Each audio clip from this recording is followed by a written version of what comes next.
What led me to take on the challenge of coaching HBCUnited in the TBT was that Stephen Whitley, who was the GM of the team, is obviously my director of basketball operations, and he kind of just presented the idea to me and asked me would I be interested in coaching the team. The previous year, in 2021, the team it was an organization, HBCUnited, but they unfortunately lost by 36 in the first round.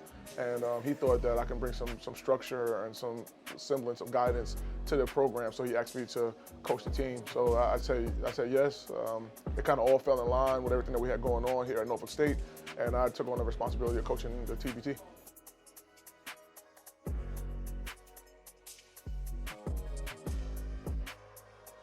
Probably what I enjoyed most about the experience was to see on those guys' faces, especially those guys who played on the team last year, who lost by so much, to see the joy of winning.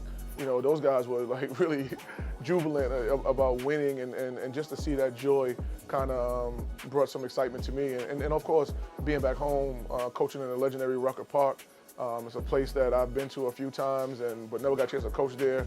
And just the energy that was there in the park for the TBT, and then the energy that we received as HBCUnited. As time went on, you saw that people brought like Norfolk State flags, Hampton flags, and we were able to get the HBCU community that were in that immediate tri-state area to come out to the games and really support the HBCU. So that was exciting. And like I said, just the overall energy in Rucker, it was. You felt like you was part of something special when you were in that hallowed ground. What time? Yay! What time?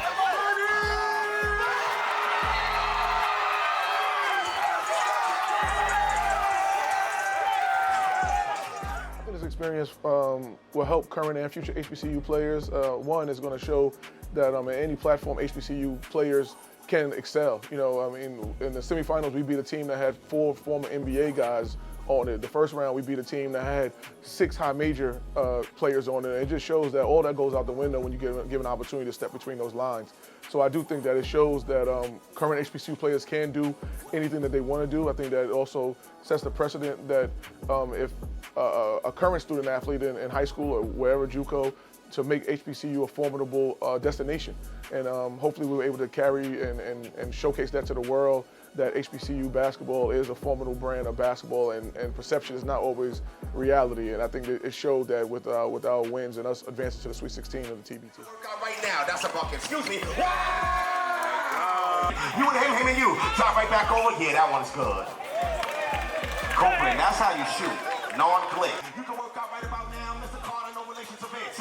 Stop on it down, give me 9 cents to change. Just like that. Count it.